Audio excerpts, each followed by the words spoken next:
नमस्कार। हिंदी कक्षा में आपका हार्दिक स्वागत और अभिनंदन। प्यारे बच्चों, आज मैं आपके लिए एक और नया अध्याय लेकर आई हूँ कि काव्य खंड से वाक, और जिसे लिखा है कवयित्री ललद्यद ने। वाक क्या होता है? वाक का शाब्दिक अर्थ है वाणी, शब्द या कथन। यह 4 पंक्तियों में बद्ध कश्मीरी शैली की गेय रचना है, मतलब इसे गाया जा सकता है, और जो 4 पंक्तियों की काव्य रचना है। व्याख्या प्रारंभ करने से पूर्व हम कवयित्री के बारे में जानते हैं। कश्मीरी भाषा की लोकप्रिय संत कवयित्री ललद्यद का जन्म सन 1320 के लगभग कश्मीर स्थित पामपोर के सिमपुरा नामक गांव में हुआ। उनके जीवन के बारे में कोई प्रामाणिक जानकारी नहीं मिलती। ललद्यद को लल्लेश्वरी, लला, लल योगेश्वरी, ललारिफा आदि नामों से भी जाना जाता है। उनका देहांत सन 1391 के आसपास माना जाता है। ललद्यद की काव्य शैली को वाक कहा जाता है। जैसा कि मैंने शाब्दिक अर्थ बताया था, वाक का क्या अर्थ है? वाणी। जिस तरह हिंदी में कबीर के दोहे, मीरा के पद, तुलसी की चौपाई और रसखान के सवैये प्रसिद्ध हैं, उसी तरह ललद्यद के वाक प्रसिद्ध हैं। अपने वाकों के जरिए उन्होंने जाति और धर्म की संकीर्णताओं से ऊपर उठकर भक्ति के ऐसे मार्ग पर चलने पर जोर दिया जिसका जुड़ाव जीवन से था। उन्होंने धार्मिक आडंबरों का विरोध किया और प्रेम को सबसे बड़ा मूल्य बताया। लोक जीवन के तत्वों से प्रेरित ललद्यद की रचनाओं में तत्कालीन पंडिताऊ भाषा, संस्कृत और दरबार के बोझ से दबी फारसी के स्थान पर जनता की सरल भाषा का प्रयोग हुआ है। मतलब उन्होंने दरबारी भाषा का प्रयोग न करके बोलचाल की भाषा का प्रयोग किया है। बहुत सरल भाषा का प्रयोग उन्होंने किया है। यही कारण है कि ललद्यद की रचनाएं सैकड़ों सालों से कश्मीरी जनता की स्मृति और वाणी में आज भी जीवित हैं। वे आधुनिक कश्मीरी भाषा का प्रमुख स्तंभ मानी जाती हैं। विद्यार्थियों को भक्ति काल की व्यापक जन चेतना और उसके अखिल भारतीय स्वरूप से परिचित कराने के उद्देश्य से यहाँ ललद्यद के 4 वाकों का हिंदी अनुवाद प्रस्तुत किया जा रहा है। तो हम एक एक वाक की क्रमानुसार व्याख्या करते जाएंगे। ध्यानपूर्वक सुनना बच्चों। तो हम पहला वाक शुरू करते हैं। पहला वाक है, रस्सी कच्चे धागे की खींच रही मैं नाव, जाने कब सुन मेरी पुकार, करे देव भवसागर पार। पानी टपके कच्चे सकोरे, व्यर्थ प्रयास हो रहे मेरे, जी में उठती रह रहे हुक, घर जाने की चाह है घेरे। तो यहाँ पर देखिए, कवयित्री ने नाव कहा है जीवन को, रस्सी कच्चे धागे की रस्सी कहा है सांसों रूपी डोर को, भवसागर कहा है इस संसार को ही सागर के रूप में बताया है। तो कवयित्री कहती है कि मैं अपनी जीवन रूपी नाव को कच्चे धागे रूपी इस डोर से लगातार खींच रही हूँ। अर्थात सांसें ऐसी हैं, सांसों को कवयित्री ने कच्चे धागे की डोरी कहा है और वो कभी भी टूट सकती है। कच्चा धागा क्या होता है कि कभी भी टूट जाता है। तो कवयित्री कहती हैं कि मैं अपने जीवन रूपी नाव को कच्चे सांस रूपी डोर से लगातार खींच रही हूँ और इस संसार रूपी सागर से पता नहीं ईश्वर मेरी कब पुकार सुनेंगे और इस संसार रूपी सागर से मुझे पार उतारेंगे। पानी टपके कच्चे सकोरे, सकोरे एक ऐसा मिट्टी का पात्र लिया है, कटोरा, कि वो कच्ची मिट्टी का है और कच्ची मिट्टी के पात्र में यदि पानी डालेंगे तो क्या होगा कि वो लगातार टपकता रहेगा, क्योंकि बाद में जब उसमें पानी डाला तो पकाकर पानी डाला जाता है। कच्चे मिट्टी के बर्तन को आंच में पकाकर तब उसे हम प्रयोग में लाते हैं। लेकिन कवयित्री यहाँ क्या कहती है कि कच्चे सकोरे पानी टपके, अर्थात इस कच्चे पात्र से लगातार पानी टपक रहा है और कवयित्री द्वारा जितने भी प्रयास है, अर्थात ईश्वर को प्राप्ति के जितने भी प्रयास वो कर रही है वो सारे व्यर्थ जा रहे हैं। कच्ची मिट्टी के किसी पात्र में पानी डालो, वो लगातार टपकता रहेगा, वो पानी व्यर्थ जाएगा। इसी प्रकार से कवयित्री अपने जीवन में ईश्वर की प्राप्ति के बहुत प्रयास कर रही है, लेकिन उसके प्रयास निष्फल हो रहे हैं। जी में उठती रह हुक घर जाने की चाह है घेरे। घर कौन सा है यहाँ पर? यहाँ पर परमात्मा का घर। अर्थात कवयित्री कहती हैं कि जीवात्मा परमात्मा के घर जाने के लिए बेचैन है। उसके लगातार उसके हृदय में एक कसक है कि वो कब अपनी परमात्मा से मिल पाएगी। तो कवयित्री कहती हैं कि लगातार मेरे हृदय में एक कसक है अपने घर जाने की, अर्थात ईश्वर से वो कब मिल पाएगी, इसी से उनके हृदय में एक कसक लगातार बनी हुई है।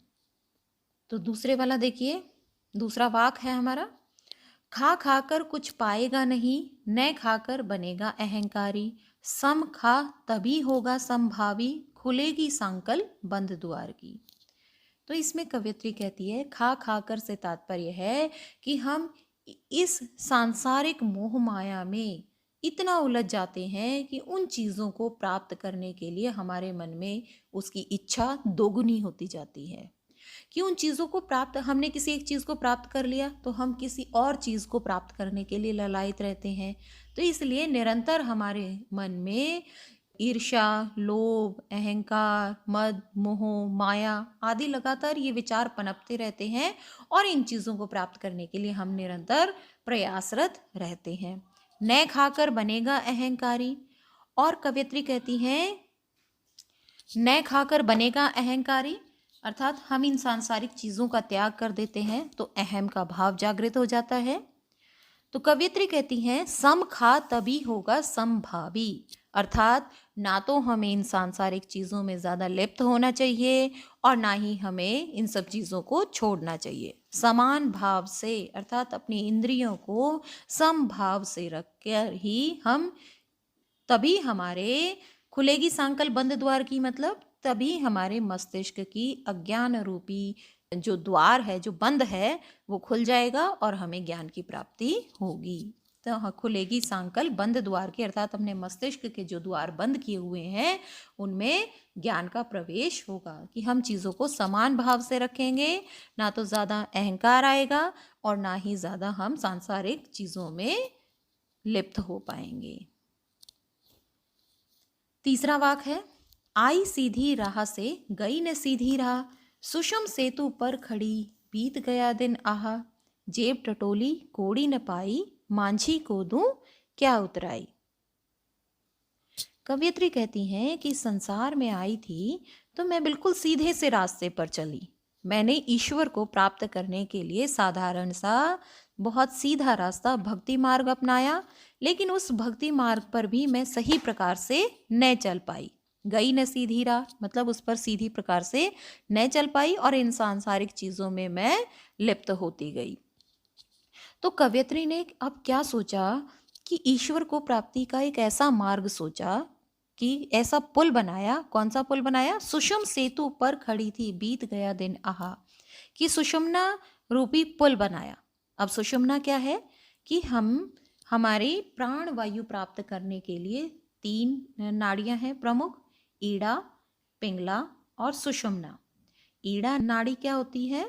जिसमें ऋणात्मक ऊर्जा का संचार होता है और यह चित्त को अंतर्मुखी करने वाली मानी जाती है। जो हम बाईं नाक से सांस लेते हैं ना, तब ईड़ा प्राणवायु का संचार होता है।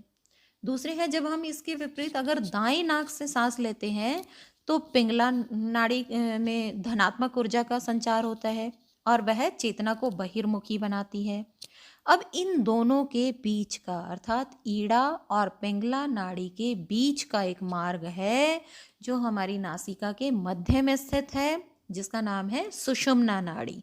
अर्थात जब हम अपने शरीर की ऊर्जा को इतना नियंत्रित कर लेते हैं तो वहां पर सुषुम्ना नाड़ी, उसको कवित्री ने क्या माना है? सुषुम्ना रूपी पुल, अर्थात जिसके माध्यम से वो ईश्वर की को प्राप्त कर सकती है। ईश्वर की प्राप्ति का पुल उसने बनाया है। ऐसा सामान्य भक्ति मार्ग पर चली तो उसे कुछ नहीं प्राप्त हुआ। जब उसने हठ योग को अपना लिया तो सुषुम्ना नाड़ी को जागृत किया तो उसे लगा कि अब वो ईश्वर को प्राप्त कर लेगी। लेकिन ऐसा करते करते दिन बीत गया। दिन बीतना का तात्पर्य क्या है कि उसकी उम्र का आखिरी पड़ाव आ गया है। तो वो ईश्वर को प्राप्ति के मार्ग को सोच ही रही थी कि उस सुषुम्ना नाड़ी रूपी पुल पर ही वो खड़ी थी, अर्थात ईश्वर को प्राप्त करने का मार्ग सोच रही थी। इतनी देर में दिन बीत गया, अर्थात उसके जीवन का अंतिम पड़ाव आ गया।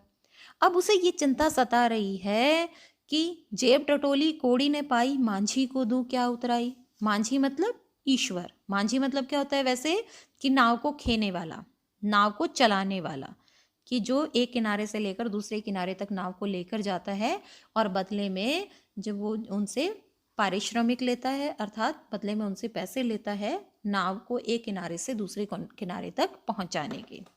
अब यहाँ पर मांझी ईश्वर को लिया गया है। कवयित्री कहती है कि मांझी को क्या उतराई दूंगी, मतलब कि जब ईश्वर मुझे इस भव सागर से पार उतारेंगे और वो बदले में मुझसे पारिश्रमिक मांगेंगे, तो कवयित्री अपनी जेब टटोल कर देखती है। जेब टटोलना मतलब जेब में हाथ मारना नहीं, मतलब कि वो अपने जीवन के कर्मों का मूल्यांकन करती है, आत्म अवलोकन करती है, तो उसे कोड़ी भी नहीं पाती, अर्थात उसे अपने जीवन के सत्कर्मों में कुछ भी नहीं प्राप्त होता। उसे लगता है कि उसने तो अपना जीवन यूं ही व्यर्थ कर दिया, उसने तो कुछ भी अच्छे सत्कर्म नहीं किए। अब मांझी मुझसे उतराई के लिए कुछ मांगेगा तो बदले में मैं क्या दूंगी, यही सोचकर ही कवयित्री परेशान है कि ईश्वर की को प्राप्त करने के लिए सीधा मार्ग अपनाया था, लेकिन उस पर भी सीधे मार्ग पर नहीं चल पाई। उसने हठ योग का सहारा लिया, सुषुम्ना नाड़ी को जागृत करके सुषुम्ना नाड़ी को पुल बनाकर ईश्वर को प्राप्त करने का मार्ग अपनाया, लेकिन वो भी उसमें सफल नहीं हो पाई। उसी मार्ग को अपनाने में ही उसका सारा जीवन बीत गया। अब कवयित्री कहती है कि ईश्वर मुझसे मेरे जीवन के सत्कर्मों का हिसाब मांगेंगे तो मेरे पास तो कौड़ी भी नहीं है, अर्थात कुछ भी सत्कर्म नहीं है। ईश्वर को मैं बदले में इस जीवन रूपी नैया को पार उतारने के लिए पारिश्रमिक क्या दूंगी। चौथा वाक, थल थल में बसता है शिव ही, भेद न कर क्या हिंदू मुसलमान, ज्ञानी है तो स्वयं को जान, वहीं से साहेब को पहचान। तो कवयित्री कहती है थल थल मतलब कि संसार के छोटे छोटे कण में, अर्थात हर जगह पर बसता है शिव ही, मतलब शिव अर्थात ईश्वर। यहाँ पर कवयित्री ने सगुण भक्ति की बजाय निर्गुण भक्ति पर बल दिया है। ऐसा ईश्वर जो सबके अंतर मन में निवास करता है, ऐसा शिव जो सबके हृदय में निवास करते हैं। थल थल में बसता है शिव कि ईश्वर तो इस संसार के छोटे से छोटे कण में भी विद्यमान है, अर्थात ईश्वर सर्वत्र विराजमान है। भेद न कर क्या हिंदू क्या मुसलमान। तो कवि ने यहाँ पर जाति वर्ग से ऊपर उठकर लोगों को एक अच्छा संदेश दिया है कि हम हिंदू और मुसलमान के ईश्वर को अलग अलग ना करें। वो ईश्वर तो एक है जो हर जगह वास करते हैं। कवयित्री कहते हैं कि यदि तुम वास्तव में ही ज्ञानी व्यक्ति हो तो स्वयं को जान, कि अपने अंदर झांक कर देखो, ईश्वर तो तुम्हारे अंदर विद्यमान है और वहीं से उस सच्चे ईश्वर की पहचान करना तुम सीखो। अर्थात जाति और धर्म से ऊपर उठकर कवयित्री ने उस एक ईश्वर बताया है जो हिंदू और मुसलमान के वर्गों में न बढ़कर सबके हृदय में ही निवास करता है। तो यहीं पर हमारे सारे वाक समाप्त होते हैं। आशा करती हूँ आप सबको समझ में। अब हम इस कविता से संबंधित प्रश्नोत्तर चर्चा करते हैं। पहला प्रश्न है, रस्सी यहाँ किसके लिए प्रयुक्त हुई है और वह कैसी है। कवयित्री ने एक पंक्ति बोली है कि रस्सी कच्चे धागे की खींच रही मैं नाव। तो यहाँ पर जो रस्सी है वो नाशवंत शरीर और प्राण के लिए प्रयोग की गई है। और वो कैसी है, कैसे धागे से बनी हुई है, वो कच्चे धागे से, क्योंकि ये शरीर नश्वर है, नष्ट होने वाला है और कच्चा धागा भी कभी भी टूट सकता है। तो इसीलिए यहाँ पर रस्सी सांसों के लिए, प्राणों के लिए प्रयोग की गई है। और वह कैसी है, जैसा मैंने बताया कि वह कच्ची है जो एक बार में ही टूट जाती है। इस क्षीण रस्सी से जीवन रूपी नाव को ज़्यादा दिनों तक तो नहीं खींचा जाएगा, क्योंकि ज़्यादा खींचने से वो टूट सकती है। इसी प्रकार से हमारा जो शरीर है वो नश्वर है, जो एक न एक दिन समाप्त होना ही है। प्रश्न संख्या 2, कवयित्री द्वारा मुक्ति के लिए किए जाने वाले प्रयास व्यर्थ क्यों हो रहे हैं? कवयित्री कहती है, पानी टपके कच्चे सकोरे, व्यर्थ प्रयास हो रहे मेरे। कवयित्री का मानना है कि ये जो जीवन रूपी नौका है, जिसे सांसों रूपी डोर से मैं खींच रही हूं, वो तो कभी भी टूट सकती है, क्योंकि ये शरीर तो कभी भी समाप्त हो सकता है। कवयित्री मानती है कि पानी टपके कच्चे सकोरे, ये कच्चे मिट्टी का जो बर्तन है उससे लगातार पानी टपक रहा है, अर्थात समय निरंतर अपनी गति से चल रहा है, उसे तो रोका नहीं जा सकता। और कवयित्री ईश्वर की प्राप्ति के लिए बहुत सारे प्रयास कर रही है, लेकिन जिस प्रकार से कच्चे बर्तन से पानी निरंतर रिसता रहता है, उसी प्रकार से कवयित्री द्वारा किए जाने वाले प्रयास भी व्यर्थ हो रहे हैं। प्रश्न संख्या 3, कवयित्री का घर जाने की चाह से क्या तात्पर्य है? घर मतलब जिसमें हमें आनंद की प्राप्ति होती है। कोई भी व्यक्ति अगर बाहर जाता है तो आखिर में उसे घर की याद आती है कि कब जल्दी से वो घर चला जाए और उसे सुख का अनुभव हो। तो कवयित्री भी अपने घर जाना चाहती है, लेकिन यहाँ पर जो घर शब्द है वो घर किसका है? कवयित्री का घर जाने की चाह से तात्पर्य है ईश्वर या परमात्मा का घर, ईश्वर या परमात्मा से मिलना। इसका अर्थ है कि कवयित्री इस सांसारिक माया जाल से मुक्ति पाना चाहती है और परमात्मा को पाकर मोक्ष की प्राप्ति करना चाहती है। प्रश्न संख्या 4 में 2 भाग दिए हुए हैं, एक एक भाग को हम दोहराते हैं। पहला है क, जेब टटोली कोड़ी न पाई। इस पंक्ति के माध्यम से कवयित्री क्या कहना चाहती है? तो प्रस्तुत पंक्ति है जेब टटोली कोड़ी न पाई, मतलब जब हम अपनी जेब को टटोलते हैं, और कोड़ी मतलब क्या होता है? जिसका कोई भी दाम नहीं होता है, कोई धन दौलत के रूप में नहीं होती है। तो जैसे ही जेब को टटोला जाता है तो एक फूटी कौड़ी भी नहीं मिलती। तो कवयित्री भी यहाँ पर कह रही है कि जेब टटोली अर्थात उसने अपने जीवन के कर्मों का ब्यौरा देखा, पीछे नजर दौड़ाकर देखी, अपने जीवन पर उसने नजर डाली, तो उसे कोई भी सत्कर्म नजर नहीं आए। कोड़ी न पाई मतलब उसे कुछ भी नहीं प्राप्त हुआ। तो प्रस्तुत पंक्ति में कवयित्री ने जीवन की निरर्थकता का वर्णन किया है। हम पूरा जीवन ऐसे ही व्यर्थ गंवा देते हैं, और जब मुक्ति का समय आता है तो हमारे हाथ में कुछ भी नहीं होता। अब इसका ख भाग देखिए, खा खाकर कुछ पाएगा नहीं, न खाकर बनेगा अहंकारी। तो कवयित्री ने भोगवाद और सन्यास दोनों का जिक्र किया है।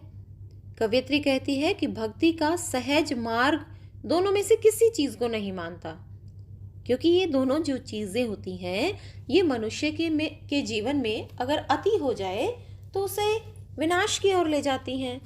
तो कवयित्री कहती है कि खा खा कर कुछ पाएगा नहीं, भोगी व्यक्ति को जीवन में कुछ भी प्राप्त नहीं होता है, और न खाकर बनेगा अहंकारी। और सन्यासी व्यक्ति होता है वो इतनी साधनाओं में लीन हो जाता है, उसके बाद उसमें अहम का भाव आ जाता है कि उससे बढ़कर तो कोई नहीं है। इसीलिए कवयित्री कहती है कि हमें समान भाव से अपने इंद्रियों को वश में करके अपना जीवन यापन करना चाहिए। अगला प्रश्न, प्रश्न संख्या 5, बंद द्वार की सांकल खोलने के लिए ललद्य ने क्या उपाय सुझाया है? कवयित्री कहती है भोग और संन्यास से मुक्त रहकर, मतलब लोभ, मोह, अहंकार, घृणा, ईर्ष्या आदि से दूर रहकर और अपनी इंद्रियों को वश में करके, अर्थात हमें पता होना चाहिए कि हम क्या कार्य कर रहे हैं, उनको वश में करके हमें समान भाव से जीवन जीना चाहिए। तभी क्या होगा, हमारी जो अज्ञान रूपी द्वार है ना, जो हमने बंद कर रखा है, उसकी सांकल खुल जाएगी, और फिर क्या होगा, परमात्मा से मिलन होगा। परमात्मा से तभी मिलन होगा जब अज्ञान रूपी द्वार की सांकल खुलेगी।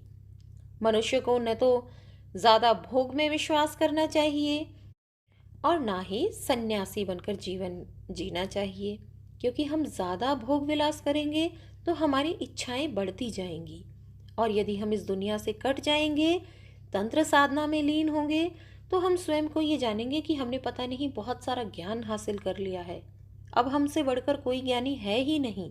तो अहम का भाव आ जाता है। तो फिर क्या होगा कि हम समान भाव से रहेंगे, तभी हमारे अज्ञान रूपी द्वार खुलेगा, उसकी साकल खुलेगी और हमें ज्ञान की प्राप्ति होगी। हम अपने मस्तिष्क के अज्ञान रूपी द्वार जब खोलेंगे, तभी तो ज्ञान की प्राप्ति होगी। प्रश्न संख्या 6।